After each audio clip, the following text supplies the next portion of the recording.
ao milênio. Se fala de 1000 anos. Os 1000 anos vão ser antes, os 1000 anos vão ser depois. Como que vai ser isso? E nós começamos, na semana passada, fazendo uma breve revisão, nós começamos lendo Apocalipse capítulo 20, versos 2 a 4, que fala do milênio. E ele segurou o dragão, a antiga serpente, que é o diabo, Satanás, e o prendeu por 1000 anos, lançou-o no abismo, fechou-o e pôs selo sobre ele, para que não mais enganasse as nações, até que se completassem os 1000 anos. Depois disso, é necessário que ele seja solto por pouco tempo. Vi também tronos, e nesses sentaram-se aqueles aos quais foi dada a autoridade de julgar. Vi ainda as almas dos decapitados. E nós falamos na semana passada também que a gente já vê a figura dos decapitados nos países orientais, países muçulmanos, por causa do testemunho de Jesus, bem como por causa da palavra de Deus. Tantos quantos não adoraram a besta, nem tampouco a sua imagem, e não receberam a marca na fronte e na mão, e viveram e reinaram com Cristo por 1000 anos. Então a primeira corrente que a gente vê é uma corrente que a gente já falou, que chama-se amilenismo, e se entende que o milênio como algo já realizado, algo que se iniciou a partir da ressurreição de Cristo. E a gente tem visto os sinais que comprovam isso. Falamos na semana passada do texto de Joel, capítulo 2, versos de 28 a 32, que fala que nos últimos dias o Senhor derramaria do seu Espírito, e ele realmente foi derramado em Pentecostes, no livro de Atos, capítulo 2. Então fala-se que nos últimos dias, os últimos dias já foram, iniciados a partir do derramamento de Pentecostes. Em 1 Coríntios 10, 11, nós também falamos sobre o texto: estas coisas lhes sobrevieram como exemplos e foram escritas para advertência nossa, de nós outros, sobre quem os fins dos séculos têm chegado, fim do século, fim dos tempos. Então Paulo ele faz uma referência, já que nós estamos nos fins dos tempos. Falamos também em 1 Pedro 1,20, conhecido com efeito antes da fundação do mundo, porém manifestado, Jesus Cristo, porém manifestado no fim dos tempos. Então, essas algumas passagens que tem dentro da palavra de Deus, que fala que esse tempo final, ele se iniciou a partir da morte e ressurreição de Cristo. Cristo ele vem falando que está sendo chegado ao reino dos céus, é chegado ao reino dos céus quando ele morre e ressuscita, começa-se uma contagem regressiva para a sua volta. É o que nós temos trabalhado semana após semana. Os sinais eles têm acontecido a partir de Cristo, dos finais dos tempos, a partir de Cristo eles vêm se concretizando. Falamos também semana passada que o tema da profecia do Antigo Testamento, o que o Antigo Testamento profetizava, era Jesus Cristo. Tudo apontava para a primeira vinda de Cristo e sinais já de depois de Cristo. Nós já vimos isso no passado. Falamos também sobre o verdadeiro Israel. Quem é o Israel de Cristo? Será que Israel é o país de Israel? Será que o Israel é a igreja? Na verdade, o Israel de Deus é o próprio Cristo, é o próprio Jesus. Ele é o servo sofredor do Senhor, aquele que é o próprio Deus. Ele é o Israel, ele é a noiva, ele é aquele que é a cabeça e nós somos o corpo. O Israel verdadeiro de Deus é composto de crentes, sejam judeus ou não judeus, que fazem parte de um corpo de Cristo. Ele é o cabeça, ele representa o Israel espiritual de Deus. A nação de Israel foi sim chamada a ser serva de Deus para iluminar as nações, mas ela falhou em cumprir a sua missão. Ela caiu em idolatria, ela não recebeu o Messias. E aí em Gálatas 3,7 nós lemos também que fala: sabei, pois, que os da fé são os filhos de Abraão. Então aqueles que realmente creem no Senhor, aqueles realmente que são verdadeiros judeus ou verdadeiros cristãos, são aqueles que fazem parte do povo de Deus, e não simplesmente uma pessoa que tem um título, tem uma carteirinha ou tem um status, ela acha que ela está inserida. Não, são aqueles que creem realmente no Senhor. A nação de Israel era o povo de Deus na antiga aliança, mas na nova aliança, Cristo como corpo, como cabeça, e nós como igreja do corpo dele, nós somos o verdadeiro Israel de Deus. O último tema que nós trabalhamos na semana passada foi a respeito de Canaã. Canaã é considerada como a terra prometida. Nós estamos estudando em Josué em paralelo, na dominical, e a gente fala que Josué tomou posse da terra prometida. Uma promessa que foi feita a Abraão lá atrás, no livro de Gênesis, quando Abraão estava com seus parentes, ele falou: sai dessa terra e vá para uma terra que eu vou te mostrar. E aí Abraão junta a família, junta os seus bens, e ele segue a ele. E ele vai caminhando, procurando essa terra, recebendo direções. E o Senhor fala para ele que a população dele, a descendência dele, seriam como as estrelas dos céus, pessoas que o aceitariam Deus como Senhor. E aí aquilo vai se concretizar lá com Josué. Nós estamos iniciando agora em estudo de Josué, no capítulo 13 e 14, em que se inicia uma separação da terra, começa uma distribuição da terra. Mas essa Canaã ela é muito mais do que uma terra física, ela é uma terra espiritual que simboliza onde nós cristãos, aonde aqueles que acreditam no Senhor, aqueles que são realmente cristãos, aqueles que creem no Senhor, vão adentrar uma Jerusalém celestial, uma Canaã, celestial, uma terra esperada. Tá? Em 2 Pedro 3,13 diz: nós, porém, segundo a promessa, esperamos novos céus e nova terra. Não tem sentido Jesus Cristo vir e essa terra está essa bagunça que está. Vai haver uma transformação. Em Pedro ainda, 1 Pedro ainda diz que vai ser transformada por fogo. A gente não entende muito bem como é essa transformação. Provavelmente num juízo vai ser feita uma limpeza geral e espiritual aqui. Vai haver um julgamento. As pessoas que não são do Senhor, elas vão ser lançadas no lago de fogo e enxofre. Vai ser muito ranger e tristeza. Mas aqui na terra a gente vai reinar com o Senhor aqui na terra. A terra foi criada com um propósito. Deus, Ele é Espírito. Deus, Ele é Espírito, e Ele cria os seres exatamente para fazer essa intermediação. Então eu creio que talvez também haja seres naturais ainda no fim dos tempos, além dos seres espirituais que vão ser transformados. A gente ainda vai discutir um pouco a respeito disso. O tema de hoje começa a respeito da santa cidade de Jerusalém. Nós falamos de Canaã, que é uma terra prometida, e agora nós vamos falar dessa santa cidade de Jerusalém. Que cidade é essa? Uma cidade que a palavra de Deus diz que ela vai descer dos altos céus, ataviada, vai vir adornada como a noiva. Quando pensamos sobre o Novo Testamento, o que o Novo Testamento diz a respeito da cidade santa de Jerusalém, nós temos que ler um texto. Hebreus, capítulo 12.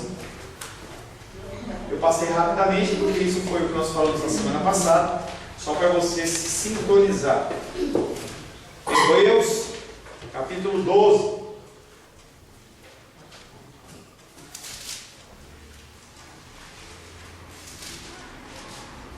Nós vamos ver do verso 18 até o verso 24. Hebreus, capítulo 12. Alguém leia, por gentileza.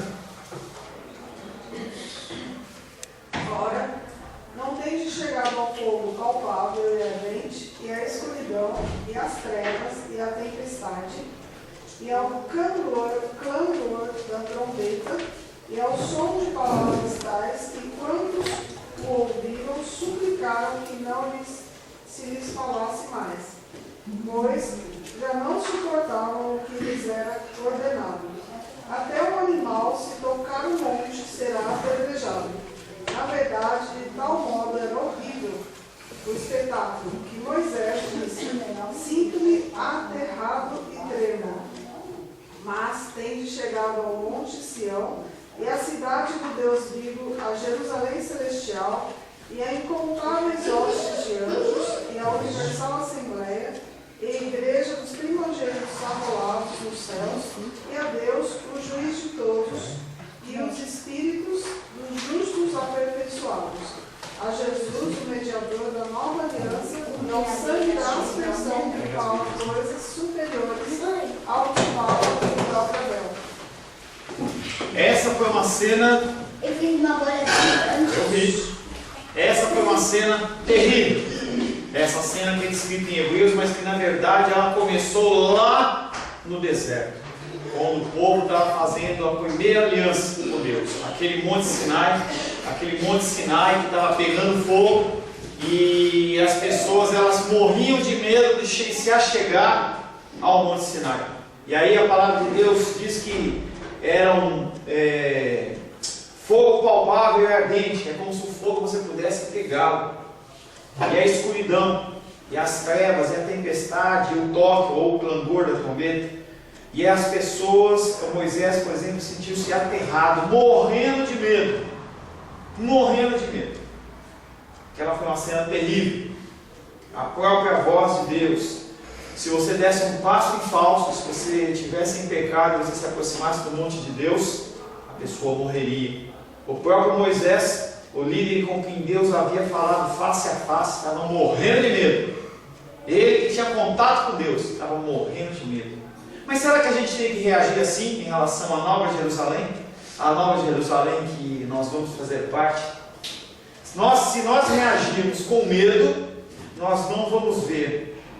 Nós não veremos que se a realidade da experiência da antiga aliança foi tão apavorante e a penalidade por considerá-la levianamente, desrespeitar as advertências de Deus eram premiadas com a morte. Mais apavorante ainda é a experiência do cristão ao qual Jesus Cristo se revelou e as pessoas o rejeitaram ou entraram na presença dele de uma maneira leviana. As pessoas entendem que porque a época da graça, nós temos falado um pouco sobre isso, as pessoas entendem que é a época da graça, então não tem problema nenhum. Deus, ele é amor e você pode fazer o que você quiser, porque o amor, ele releva qualquer coisa e as pessoas, elas estão muito enganadas em relação a isso. Muito enganadas em relação a isso. O crivo da nova aliança é um crivo muito mais apertado, um crivo muito mais sério do que o da antiga aliança. Maiores ainda serão as consequências eternas de voltar as costas para Deus. Ontem, quinta-feira, eu estava conversando com... Quem estava falando comigo? Não lembro. Uma pessoa estava falando comigo e ele estava tendo uma discussão desse tipo em relação a Cristo ser bom, Deus ser bom e poder fazer qualquer coisa. Estava discutindo sobre essa nova lei do homossexualismo que foi aprovada. Lá nos Estados Unidos foi aprovada a lei do homossexualismo, em que vocês podem casar e um homem com homem, mulher com mulher, passam legalmente nos Estados Unidos a serem um casal. Isso é uma coisa muito séria, vai contra as leis de Deus. Vi um testemunho de um pastor americano, e ele falava assim: agora nós podemos sim dizer que os Estados Unidos é a nova Sodoma e a nova Gomorra. Os pastores, eles estão realmente preocupados lá, porque o juízo de Deus, ele cai sobre esse povo. E eu falava com essa pessoa, e ela estava conversando com outra amiga a respeito desse assunto, e a amiga falando sobre isso, falou assim: não, esse Jesus que você crê não é o meu Jesus. O meu Jesus é um Jesus de amor. Você pode respeitar todas as coisas. As pessoas têm postado na internet em peso: vamos parar de preconceito e vamos começar a amar. Como se o sinônimo de amor fosse libertinagem. Como se o sinônimo de amor é você fazer o que você quer. Isso nunca foi e nunca será símbolo de amor. Realmente as pessoas que estão neste caminho, você tem que deixar elas seguirem o caminho. Se elas perguntarem a sua opinião, você fala. Você não tem que entrar em grandes debates, não tem que entrar em grandes discussões, não temos que entrar em comícios e tudo mais, porque na verdade o que está acontecendo é a concretização da palavra de Deus que foi profetizada, que nos últimos tempos isso iria acontecer. Então não adianta você querer lutar contra o próprio Deus. Não, mas foi o Jean Willis, ou foi fulano. Não, Deus está direcionando a história como Ele quer. E a coisa vai acontecer independente de você fazer alguma coisa ou não. Nós temos que orar sim, temos que nos posicionar sim, mas não devemos entrar em debates, entrar em lutas corporais, como as pessoas, os muçulmanos entram, porque a pessoa não acredita, porque eu acredito, então eu saio destruindo tudo. Não é esse o propósito do Senhor. Tá? Então, esse Jesus que eles fabricam, esse Jesus que eles moldam, não é o meu Cristo, não é o seu Cristo. Você tem que entender isso. Nós temos muitos Cristos. Mateus diz que haveriam muitos Cristos. Nós temos que estar preparados para esse tipo de coisa. Então, cada vez mais as tribulações e lutas, elas vão estar chegando a nós. E eu falei uma coisa, ontem estava dando aula em Planaltina, as pessoas ficaram me olhando por arregalado. Falei ontem com outras pessoas, você talvez viva o tempo do Senhor de alguém olhar para você, está o seu filho na tua frente, seja pequeno, seja grande, a pessoa com uma faca no pescoço do teu filho e fala assim, ou você nega Cristo ou eu mato o seu filho. Nós estamos caminhando para esse tipo de coisa. A cultura muçulmana já dominou a Europa, a cultura muçulmana está entrando no Brasil. Teve outro dia aí me falaram no Globo Repórter, alguma coisa assim, a cultura toda muçulmana entrando. No momento inicial eles são todos pacíficos, mas no momento 2 eles vão agir de violência. Tá? Vão agir de violência. Você está preparado para esse tipo de perseguição? O seu cristianismo é um cristianismo que vai ser firme ou vai sucumbir a coisas como estas? Cristãos do passado viveram isso. Você não é melhor que eles. E há grande possibilidade de a nossa geração sim viver essas coisas. Nós, maiores ainda serão as consequências eternas de voltar as costas para Deus, o qual revelou-se a si mesmo, muito mais pleno e claramente em seu Filho, o mediador da nova aliança. Jesus Cristo é o mediador da nova aliança, e todos que voltarem as costas para Ele vão passar por consequências amargas. Não viemos a uma montanha criada, não estamos indo em direção ao Monte Sinai. Podemos, em um futuro aí, se o Senhor assim o permitir, a gente fazer uma caravana da igreja cristã semente dividida para Israel e a gente ir lá para o Monte Sinai. Mas não é o nosso propósito. Nós não viemos a uma montanha criada. Isso era tudo que o Monte Sinai representava, apenas uma visão assustadora, apenas um símbolo do que iria acontecer. Não chegamos ao lugar santíssimo no tabernáculo. Nós não temos que passar por sacerdote, nós não temos que matar bichinhos, nós não entramos num templo terreno como o templo de Salomão, que era suntuoso e maravilhoso, e agora foi recriado lá em São Paulo. Nós não vamos a Deus através desses caminhos.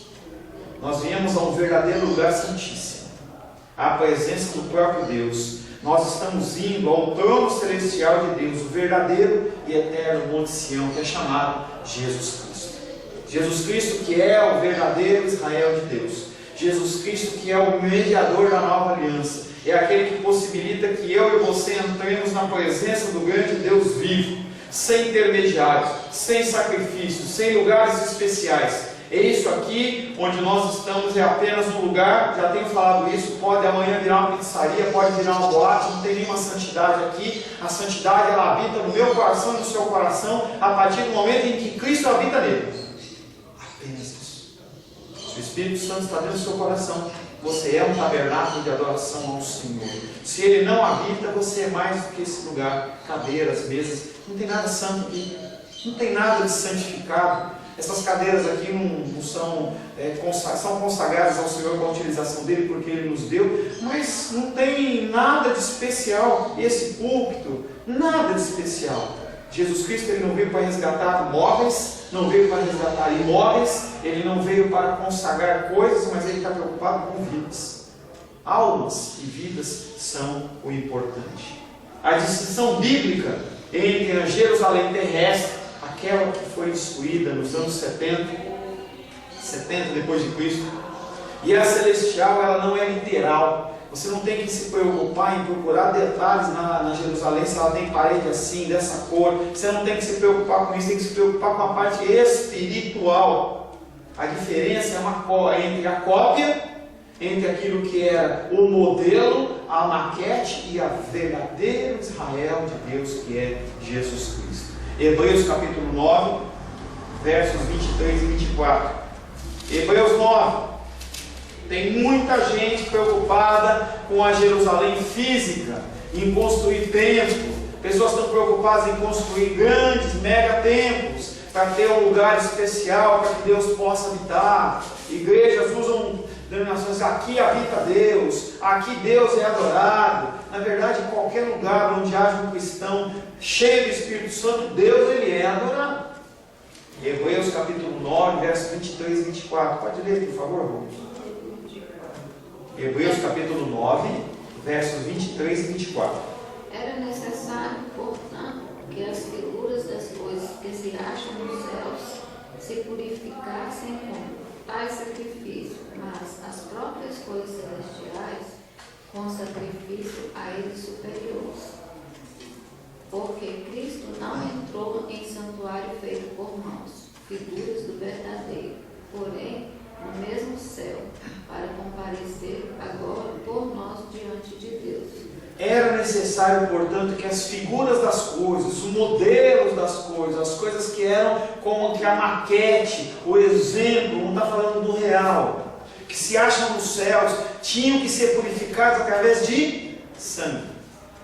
As coisas tinham que ser purificadas a partir de sacrifícios de bichinhos. O sangue derramado era um sangue que purificava essas coisas que simbolizavam as coisas celestiais. Não eram as coisas celestiais. As pessoas hoje continuam se preocupando em ungir, consagrar coisas, como se ainda houvesse necessidade dessas consagrações, porque estamos falando de coisas naturais e não espirituais. O versículo continua falando: com tais sacrifícios, mas as próprias coisas celestiais, ou seja, a cidade celestial, as coisas realmente que são eternas, com sacrifícios a eles superiores. Qual foi o sacrifício superior que consagrou essa parte espiritual? O sangue de Cristo.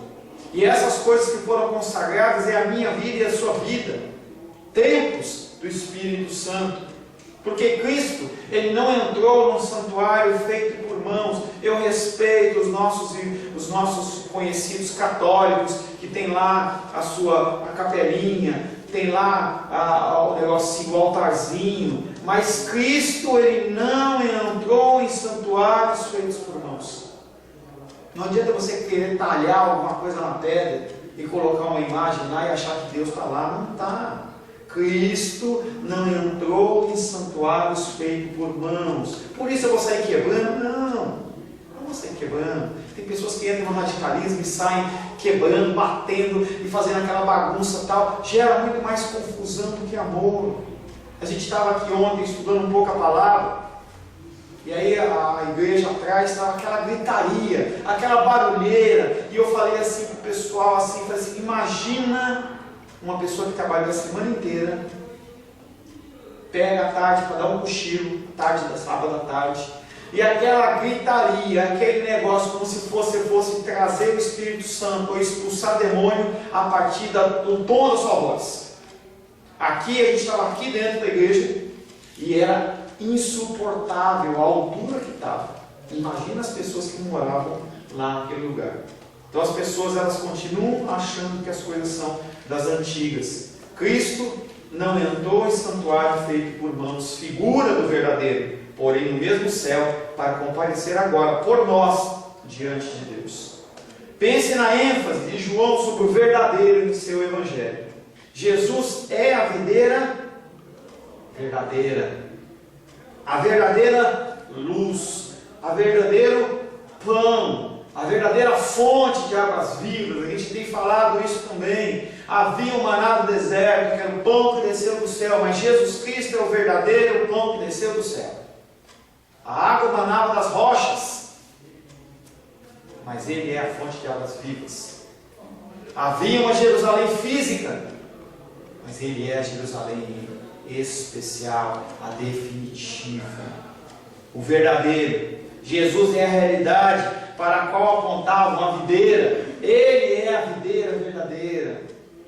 Ele é a videira verdadeira. Ele é a luz do candelabro, que nunca se apaga. Lá no tabernáculo havia um menorá, que era um candelabro com uma série de pontas, entendeu? Em que ali o fogo ardia continuamente, as pessoas tinham que estar sempre alimentando com óleo. Esse Jesus Cristo não precisa ser alimentado com óleo, ele brilha eternamente. Ele é o pão consagrado no santuário. Ele é o pão vivo que desceu do céu. Ele é o verdadeiro pão vivo. Quando pensamos no significado de Jerusalém como a capital divinamente escolhida do povo da aliança, também devemos pensar a respeito do trono de Davi. O trono de Davi que nós vamos falar agora. O trono de Davi que foi profetizado lá atrás de Deus, que Davi falava assim: nunca vai faltar um descendente seu no trono. E o reino dele, desse descendente que vai vir, será um reino eterno. Ele sentou no trono, ele não levanta mais. Palavras para Davi. Com relação às promessas, nós vamos falar sobre o reino de Davi. Com relação às promessas feitas a Davi, podemos observar primeiramente que Lucas apresenta a vinda de Jesus como um cumprimento dessas promessas. Abre Lucas. Lucas capítulo 1. Havia uma promessa sobre Davi. E Lucas fala sobre isso em Lucas capítulo 1. Lucas capítulo 1, versos 30 a 33. Deixa eu ler por gentileza.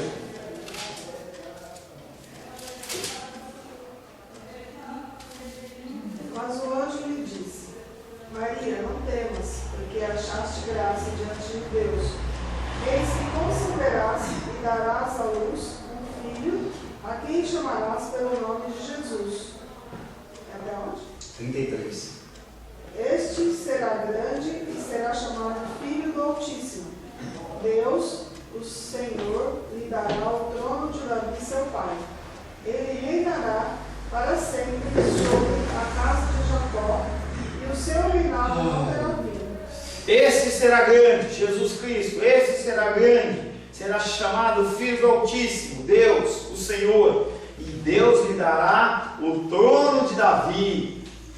Esse é aquele que senta na casa de Davi, o cumprimento da promessa. O seu reinado não terá fim, não terá pausa. Não tem como ele sentar nesse trono e levantar. A partir do momento em que ele morreu e ressuscitou, o Senhor deu a ele um nome sobre todo nome, em que todo principado e potestade fica debaixo do estrado dos pés dele. Ele já está sentado à destra do Pai. Ele já tem o domínio sobre as nações. Ele já está centrado no trono dessa Jerusalém celestial. Ele fala assim: eu vou preparar para vocês um lugar. Eu vou preparar um lugar. Vou preparar que lugar? A Jerusalém celestial. Ele já está lá. Ele já domina aquele lugar. O reino do filho maior de Davi deve ser um reino eterno, conforme prometido. 2 textos, 2 Samuel. Tudo bem, irmão Cláudio? Tudo bem? Amanhã eu vou dar um vizinho. Só tem que dentro de casa. Só tem que ligar que eu vou buscar o senhor, hein? Eu moro pertinho do senhor, não tem problema não. 2 Samuel capítulo 7, verso 16. 2 Samuel 7, 16.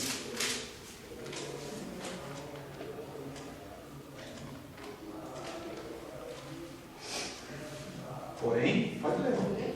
Porém, a tua casa e o teu reino serão firmados para sempre diante de ti. Teu trono será estabelecido para sempre. Está falando de quem? É de Davi que é mortal? Não. É de Davi que é mortal? Davi é mortal, não é de Davi que ele está falando, mas da posteridade, está falando de Jesus Cristo. Isaías capítulo 9, verso 6. Isaías capítulo 9, verso 6. Quem achou, lê. Porque um menino nos nasceu, um filho se nos deu. O governo está sobre os seus ombros, e o seu nome será Maravilhoso Conselheiro, Deus Forte, Pai da Eternidade, Príncipe da Paz. Mais uma referência falando do sucessor de Davi, aquele que é o rei, aquele que o governo está sobre os seus ombros. O seu nome será Maravilhoso Conselheiro, Deus Forte, Pai da Eternidade, Príncipe da Paz. Assim como a promessa a Abraão de uma terra perpétua não pôde ser cumprida nessa terra atual, nós temos visto isso. Entendeu? Josué, mesmo na sua fidelidade ao Senhor, ele não tomou a terra na sua totalidade, tá? Assim como a promessa de Abraão de uma terra perpétua não pôde ser cumprida, nessa atual terra amaldiçoada pelo pecado, porque aqui o jaz o maligno, assim também a promessa de um trono eterno para Davi não pode ser cumprida em nenhum ser mortal.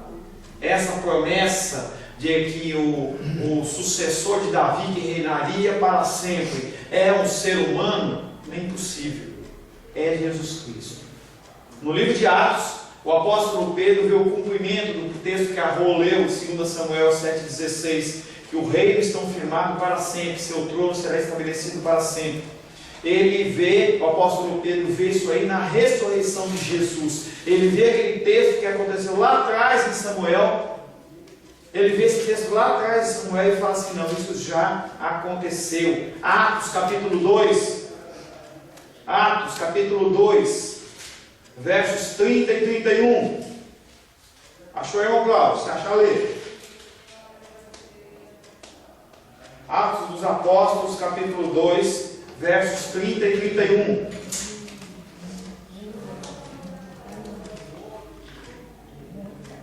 Pode ler, irmão Cláudio. Segundo, pois, ele profeta, sabendo que Deus lhe havia prometido com juramento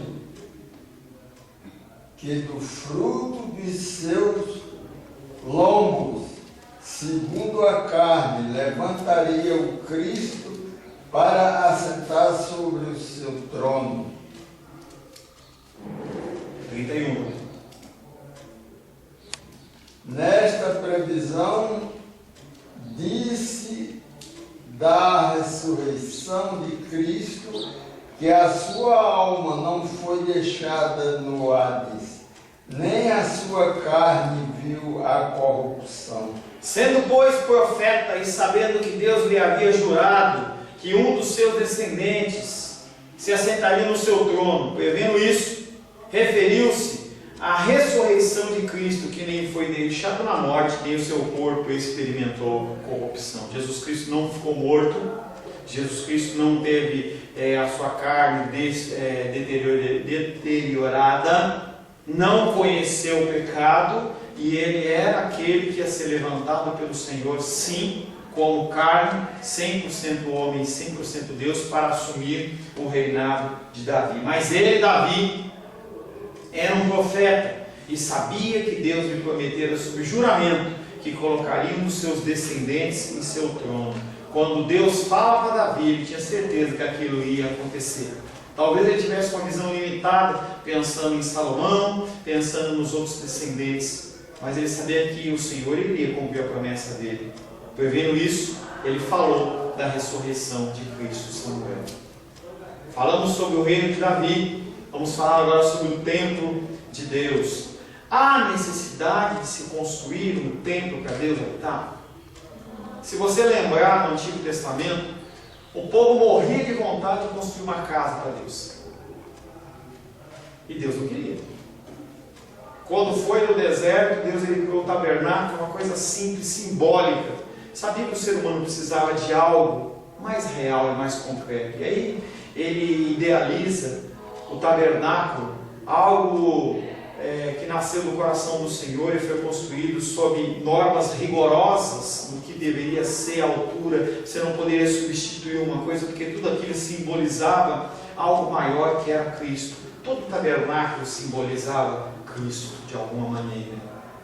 Simbolizava como chegar a Deus, simbolizando o pão, o candelabro, o véu que se rasgou lá na frente, depois que Jesus Cristo morreu.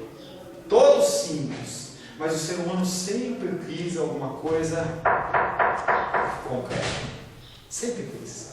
Por isso que há adoração em imagem. A pessoa não se satisfaz em adorar um santo simplesmente pela memória. Não precisa ter um santo físico para você colocar a mão. Você vai ver, você passa lá, você vê os pés das imagens, tudo sem tinta, já está lisinho. Entendeu? As pessoas querem pegar, as pessoas querem tocar. Eu não estou tripudiando da fé da pessoa. Estou dizendo que a pessoa, o ser humano, ele tem essa necessidade de pegar, de tocar, entendeu? Mas esse templo que teve um propósito, primeiramente foi um tabernáculo, depois teve o templo de Salomão, ele foi parcialmente destruído, depois ele foi reconstruído. Quando ele foi reconstruído, as pessoas que conheciam o templo antigo, a palavra de Deus diz que eles choravam, porque aquele novo templo não tinha nada a ver com o templo antigo, aquele templo cheio de ouro, com aquelas placas, aquela coisa maravilhosa, mas era um templo bonito ainda, um templo que perdurou até a época de Cristo. Templo esse que Deus profetizou, nós já vimos que ele ia ser destruído, quando foi no ano 70 de ano. Até a época de Cristo? Porque o templo, sim, o segundo templo, ele entrou até a época de Cristo, tanto que as pessoas iam até o templo, oravam 3 vezes por dia, a viúva pobre foi lá e jogou as moedinhas dela lá. Quando em Atos, aquele homem estava lá, Pedro, levanta e anda, ele pulou, ele estava na porta do templo, então o templo ele existia. Não, era o segundo templo. Teve o primeiro templo que foi de Salomão, que ele foi destruído. Quando o povo de Esdras e Neemias, eles voltam do cativeiro babilônico, eles ficaram lá 70 anos, eles começam a reconstruir o templo. Aí uma parte do Antigo Testamento fala dessa reconstrução, Esdras, Neemias e alguns profetas. Eles são inclusive chamados a atenção porque eles começam a reconstruir as suas casas e esquecem o templo do Senhor. Mas aquilo ali não era uma necessidade de Deus, é uma necessidade do homem. Ter algum lugar onde adorar, um lugar onde fazer isso, fazer aquilo e tal, para você fazer os sacrifícios. E aí quando Jesus Cristo morre, ressuscita, depois de 70 anos do nascimento de Jesus Cristo, o povo invade Jerusalém, destrói tudo, joga tudo por terra. Hoje só tem uma parede. Quando você vê na internet, ou vê em documentários, está lá aquela parede do templo, e os judeus ficam só fazendo assim, ó. Eles estão às orações, porque para eles o Messias não voltou ainda. Eles estão aguardando que o Messias venha. Não o Messias espiritual, mas que novamente venha o Messias guerreiro, forte, que põe aquele povo de Israel acima de todos, que o templo seja reconstruído na sua suntuosidade, e eles possam ser a nação dominante da terra. Que pena que eles estão esperando isso. Quer dizer que eles ficam ali. Eles estão orando para que Deus mande o Messias, porque o Messias que eles esperam não é o Messias como Cristo veio. O Messias que eles esperam é um Messias guerreiro, porque eles tinham na história deles os juízes, que eram homens fortes, tomados pelo Espírito Santo, que faziam como Sansão, saíam quebrando, batendo. Cristo não veio dessa maneira, e eles ainda estão aguardando esse Cristo. Pastor, só me desculpa, mas Vai, minha querida.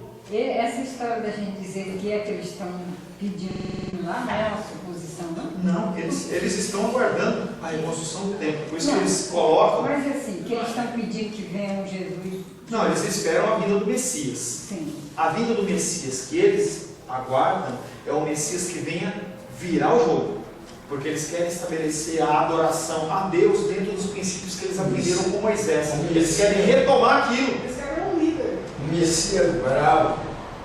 É o Messias bravo. Não é suposição, é o que eles realmente pregam.